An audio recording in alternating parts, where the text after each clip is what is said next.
Hi,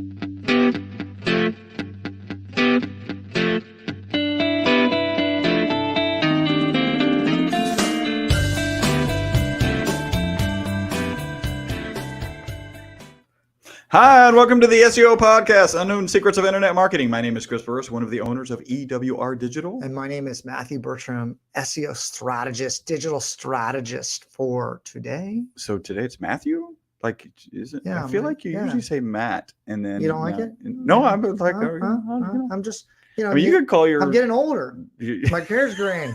Are you just gonna add more letters to your Matthew Robinson Filamento? Yeah, I don't know. I don't know. I'm just feeling like a Matthew today. Welcome back to another fun-filled edition of our podcast. I covered that already. The article that we're going to jump into today is it's about Eat. It's about Google Eat, except it's about Google Eat. How to demonstrate firsthand experience, because that's the new E in Eat. Ooh, I like it. It's experience, the new E. I think it needs to be a shape now or something like that. And it's like it fits together. Could it be like Google guidelines, formerly known as Eat? Well, we have 4, so we can make a cube. Cube, yeah. Actually, no, we can't make a cube. We can make a square. A square. Yeah, you're right. A cube is. Never mind. There's an additional dimension. You know, this is live, everyone. Yeah. Are you telling me? Are you telling? By the way, if you're tuned in, we really appreciate you. If you happen to be tuned in on YouTube, great. Hey, hello. You can actually see us. Make sure that you do subscribe and click that notification bell. Anybody else who's tuned in, we would appreciate you to follow us on stuff. We got to get into this. But Chris, it's interesting. So I've been on a number of other podcasts recently that we're getting going. Okay. And are you just going to start off making me jealous? Is that what you've been on other podcasts? Another podcast? Well, yeah, but I'm not on here bragging about it. Well, no, what I was saying is all those podcasts we're having guests on. Okay. And the guests do not like going live. They want it recorded. Oh, they want it edited. Oh, yeah. It's very different. And I think that it's fun that you see what you see is what you get here. Yeah. And flaws and all. Yeah. But I mean, people that we're having on, like literally it needs to be edited back and forth a few times, and then it gets released and it's like condensed from whatever 20 minutes to like 5. It's just an interesting process, and all I'm doing is comparing you're like fun filled our process, and it's fun filled. This is more fun filled. I can tell you though, now I'll make you jealous. I've been on 120 different podcasts. Oh my God.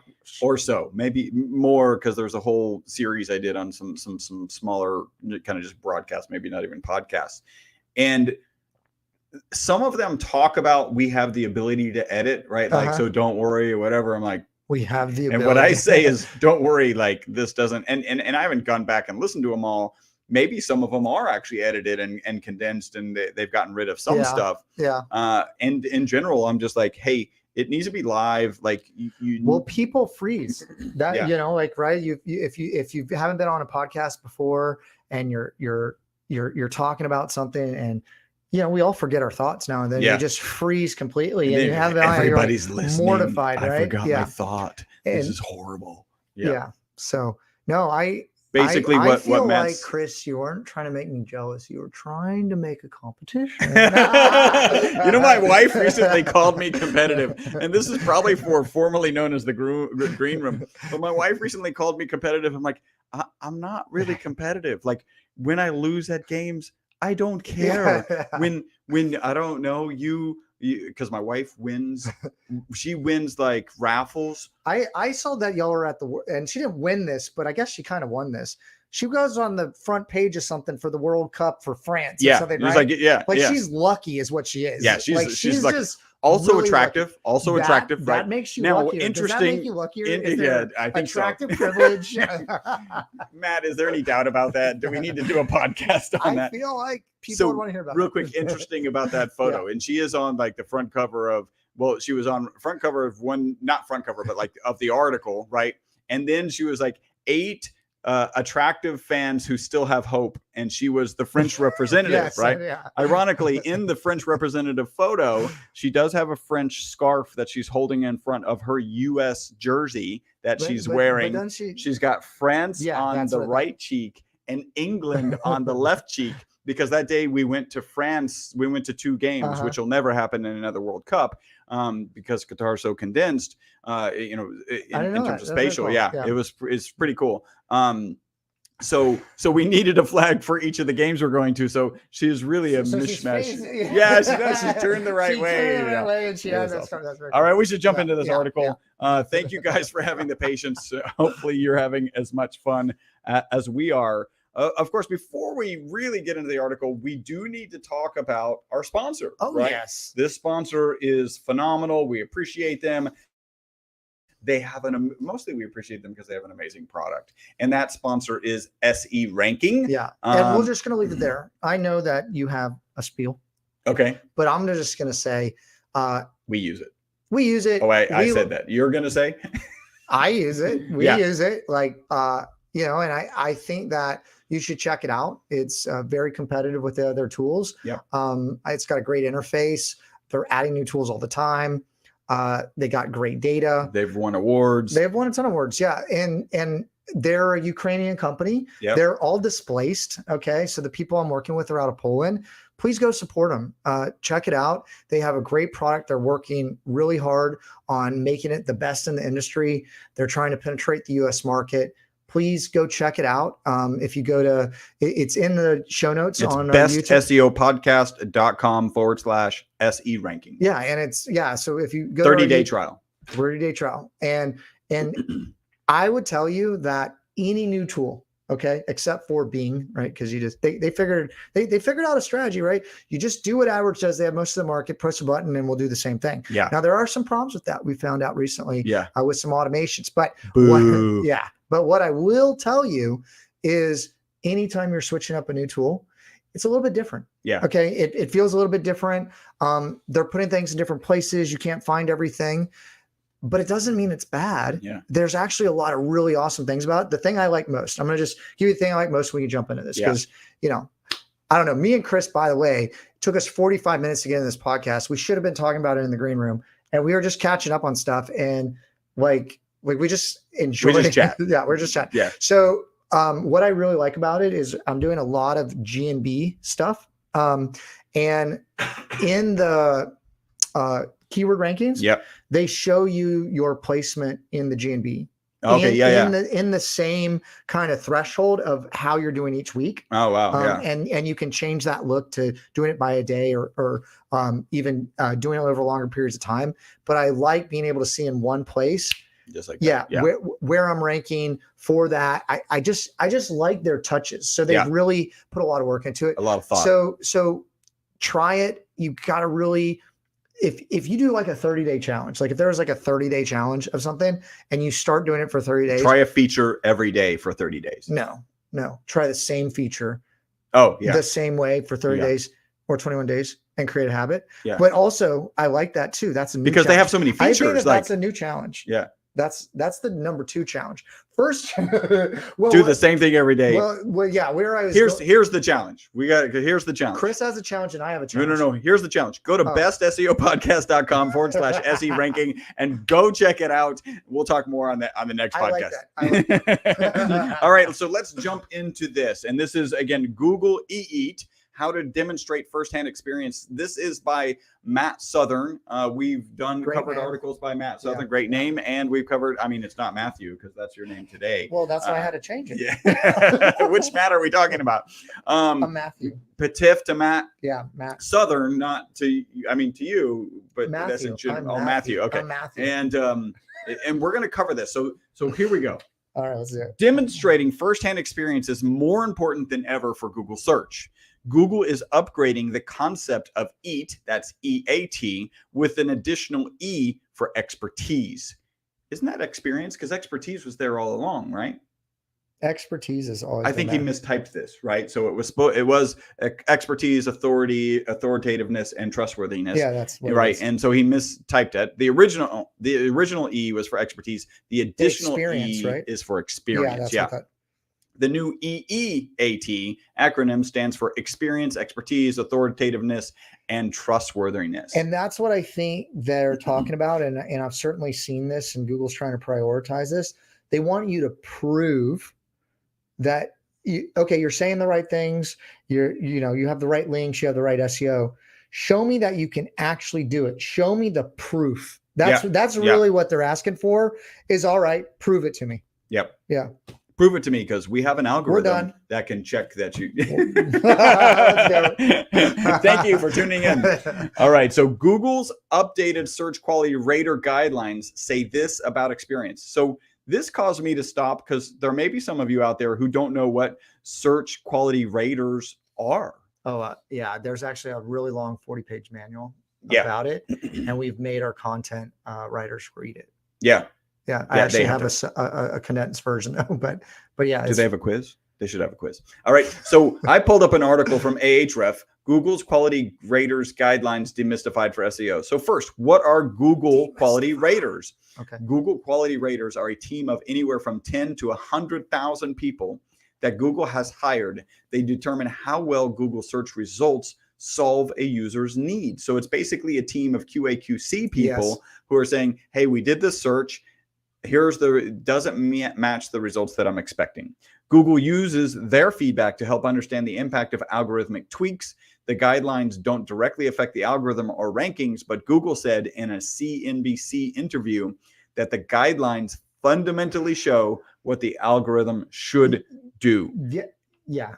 Yes. Yep. Well, okay. So I would rephrase that, but I think I'm going to say the exact same thing. So, but how I've understood it to be true is that there's a lot of different algorithms, and it's very hard to explain the complexity of how it's done and whatnot. This is how it's broken down for humans on basically what they're trying to achieve. Right. And if you know what they're trying to achieve, you can just make your own assessment. Yeah. Yeah. Yep.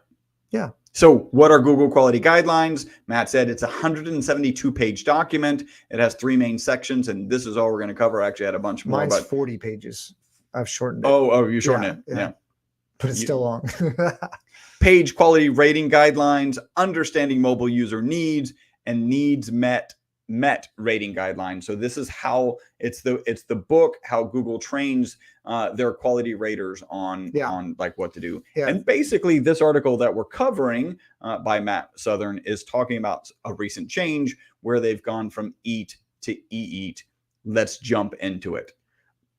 I would even tell you that this has probably even been something Google's been kind of doing, because I was doing a test a while back. Let's use the example of a lawyer. Okay. Because this is actually a true thing. So optimizing a lawyer site a couple years ago, maybe 2 years ago. And I was asking, right, I need some unique content, right, for GNB or GBP now, right? And I think you're supposed to put a coin in I called it right. I knew what I was doing on that one. But jargon jar. All right, I'll put a quarter in there. Ka-ting. Yeah. Ting, ting. We need buttons. Oh, yeah. We need buttons and sounds, Chris. I'm afraid if you had buttons. Go ahead. We've had them in the past and they were awesome. Oh, yeah. One button. What was I going to say? So the images, when I put an image that had a real image of a picture on it, and then it had the name of the company in the picture or had the word lawyer in the picture. Yep. It ranked better. Like the page ranked better because it was proving out a real unique picture that had that word in it was already happening. So I think that this is an extension of that. Yeah. Yeah. All right. So here's what Google, their search quality raters guideline says about experience. This is quoting, quote, consider the extent to which the content creator has the necessary firsthand or life experience for the topic. Many types of pages are trustworthy and achieve their purpose well when created by people with a wealth of personal experience. And I would add to that, related to the topic. For example, which would you trust? A product review from someone who has personally used the product, or a quote unquote review by someone who has not? In addition to adding experience as a factor, Google is placing renewed emphasis on trust. I love it. Right? Yeah. Good. Trust. I'm buying their stock. Yeah, that's a good idea. Trust is placed in the center of, so there's actually a Venn diagram where trust is placed in the center of experience, expertise, and authoritativeness. Maybe we could have pulled this up, but really it is a Venn diagram with trust in the middle. A circle on the top third is authoritativeness. A third, I circle. Can pull it up. Yeah, you can pull that up. I can't pull that up. Experience is in the bottom right third, and expertise is in the bottom left third. Consider the extent to which the page is accurate, honest, safe, and reliable. I was going to pull it up, but remember how I don't know the panel is just no longer there. Oh yeah, I don't know what's going on with something's missing on this. Yeah, so hopefully this is recorded. Yeah. Trust is obviously with this Venn diagram where trust is that kind of bullseye but huge. Trust is the most critical component of EEAT, Google says, because untrustworthy pages have low EEAT, no matter how experienced, expert, or authoritative they may seem. So we have a client that is also in the supplement space, and we just rewrote a whole page for them. We're about to rewrite their whole homepage, and it's gonna be pretty interesting because we're gonna roll it out and see what happens. So pretty excited about that. Yeah. If you're already following Google's guidelines regarding EAT, that's the single E, EAT, up to this point, well, you're on your way to building a level of trust that Google's quality raters are looking for. Here's how to ensure you maintain that trust by demonstrating firsthand experience. So now we're going to read, this is chapter 4.5.2. This is the lowest EEAT. If the EEAT of a page is low enough, people cannot or should not use the MC of the page. If a page or YMYL, your money, your life topic, is highly inexpert, it should be considered untrustworthy and rated lowest. Use the lowest rating if the website and content creator have an extremely negative reputation to the extent that many people would consider the web page or website untrustworthy. Makes sense. Yep. Yeah, that makes sense. And again, this is defining how does that Google rater, search rater, kind of determine if it's, Google, if it's a low EAT, if it's a lacking EAT, if it's a high EAT, and then we'll cover very high. The person's name. Yep. I imagine it, you think about, I listened to a podcast about Facebook and how they figure out if content is appropriate, right? So somebody may flag it, or maybe everything goes through this filter. Okay. And they have like 2 seconds to figure out if it's good or not. And these are humans who are figuring these things out. Yeah. And they have to have the guidelines. And then I thought about this, if you've got these kind of Google search testers and raters, and like, how much time do you give? Because you and I will look at a page, like maybe we're looking at a product and then we're like, hey, the author, maybe is this product any good? What do people say about it? 20 minutes later, we're like, oh, that was a good result. That's not what's happening here. It reminds me of resumes. So when people are looking at resumes, I think it's like something like 7 seconds or 5 seconds that they're looking at. If it doesn't meet the qualifications, it goes in the no good pile. And then like, hey, I'm going to look at this later. It made the first round cut. Like they're looking quick. Yeah, it's got to be fast. Yeah. All right. So those that are lacking EEAT, right? Low quality pages often lack an appropriate level of EEAT for the topic or purpose of the page. Here are some examples. So say the content creator lacks adequate experience, say a restaurant review written by someone who has never eaten at the restaurant. That would be lacking EEAT. The content creator lacks adequate expertise. An article about how to skydive written by someone with no expertise in the subject, or somebody who's gone once. This is absolutely like what we were seeing probably 2 years ago when we were writing things for service-based industries. We were hiring people and paying more to write something specific that's different than all the things that have been written for that topic. And then we kind of SEO it. Yeah. But we're having to find subject matter experts writing content about specific things. And we were ghostwriting that on a number of those for clients. Using the real names of the writers and their backgrounds would have been beneficial. As guest posts would have been really beneficial. Yep. Yeah. All right. The website or content creator is not an authoritative or trustworthy source for the topic. of the page. So a tax form that you might download from a cooking website, like the tax form, isn't relative to the right. And the page or website is not trustworthy for its purpose. So shopping page with minimal customer service information, right? Those are customer service is something that you kind of expect. That's why I always thought like unique. We have talked in the past about unique selling propositions, and people will say, "Well, great customer service." Well, is anybody out there selling the fact that they have poor customer service?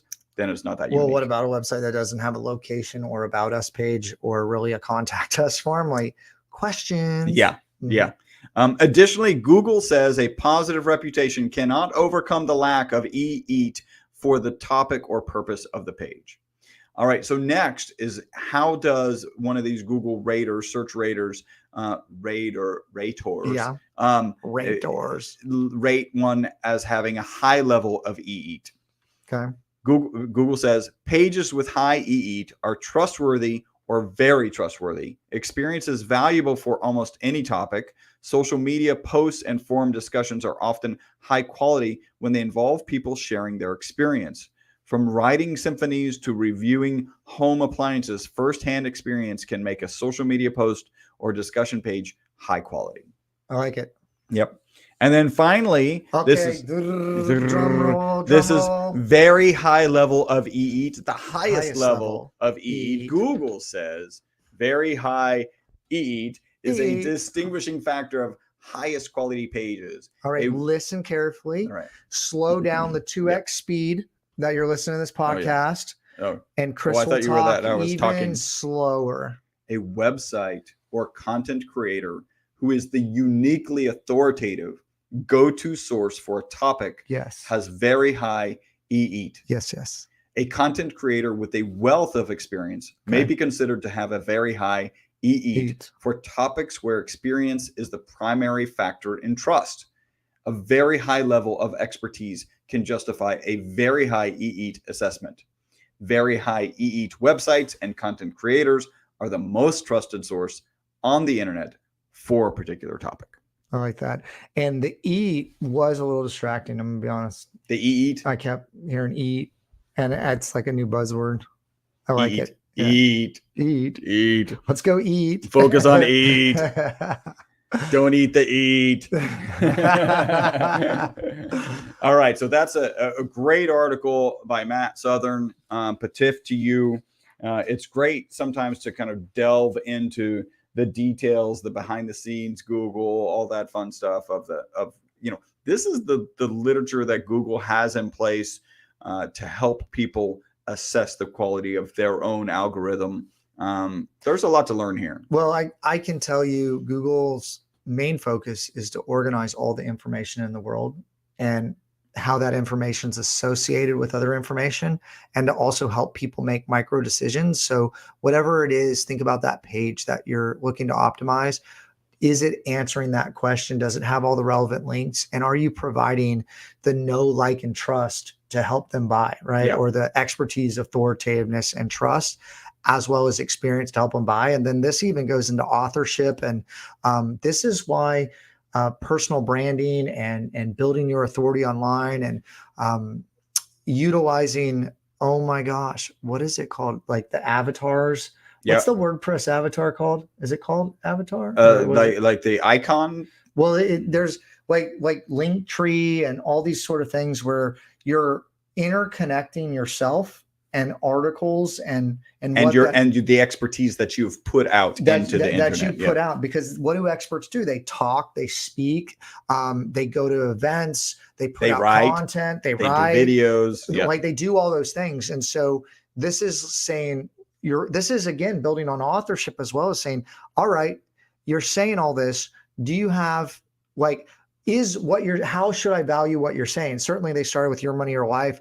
Okay. Does a doctor say it that has a good rating or a bad rating, but is it a doctor versus a not doctor? Doctors should get more quality, and then better doctors or doctors in that specialty or whatever. And who have published lots of articles in that area. Yeah. Yeah. And I think that we're trying to sift through the information, because Now here's another big change update for Google too. Just here's a little bonus.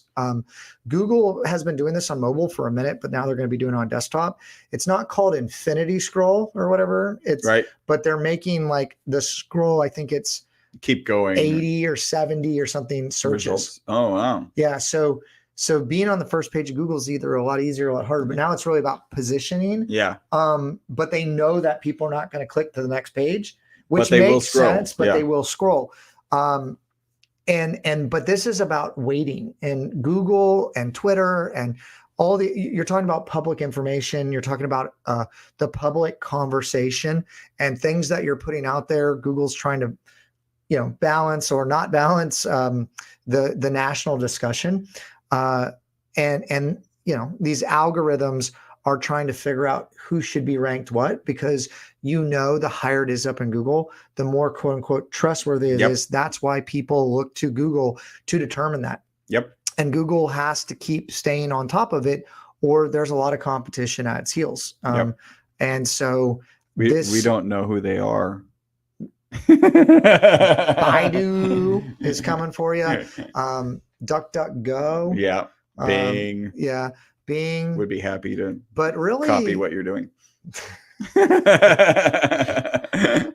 least in the PPC realm. But I mean, look, like Google needs to continue to stay on top. And really, I think that providing that good content and providing that trustworthy content and providing that EE is really important when you're looking at information, because everybody hates spammy results or not the result they're looking for when they're searching in Google and they click on a link and it's misleading. I can tell you I dealt with that actually not too long ago. Like yesterday, day before yesterday, I clicked on a link and I went to this page and I was like, this is not what it said it was. Oh, wow. And I haven't experienced that in in a long time. Well, it was talking about a report and I don't think Google understood what was in the report. So on the page, it did have the right kind of content on the link, report did not. But then I downloaded the report. I gave them my email and then it didn't.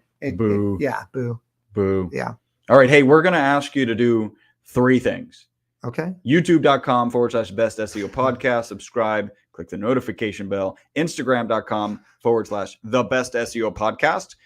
Go there and connect with us. TikTok.com/@ make sure you put the @ symbol. Yeah. So TikTok.com/@ best SEO podcast. Follow us, connect with us, whatever. We got lots of fun and cool videos out there. Oh, that was 3. There is one more. You are going to go to bestseopodcast.com/SE ranking and sign up for the 30-day trial. Try out the software. Give us some feedback. Let us know what you're thinking, what your experience is. Go to the website and just check out what they're doing. Yeah. That's what I would encourage you to do is go click on the link and see what they're doing. Yeah. All right. I think that's really good. Yeah. Hey, if you would like to grow your business with the largest, simplest marketing tool on the planet. I don't even have it. Go to EWR Digital for increased revenue in your business. Once you get to EWRdigital.com, just click the free consultation button and schedule a time that works with your schedule. We're really flexible. You can whatever works for your schedule. We have lots of amazing testimonials about that first call, about the value people give it. Our thought process is, as you can tell from this podcast, give value to you, the listener, give value to people coming in. And as you give more and more value, people will connect and trust us and start to work with us. That would be great. Check out our stuff if you like it. Hopefully you've got value. Until the next time. My name is Chris Burres. My name is Matthew Bertram. Bye-bye for now.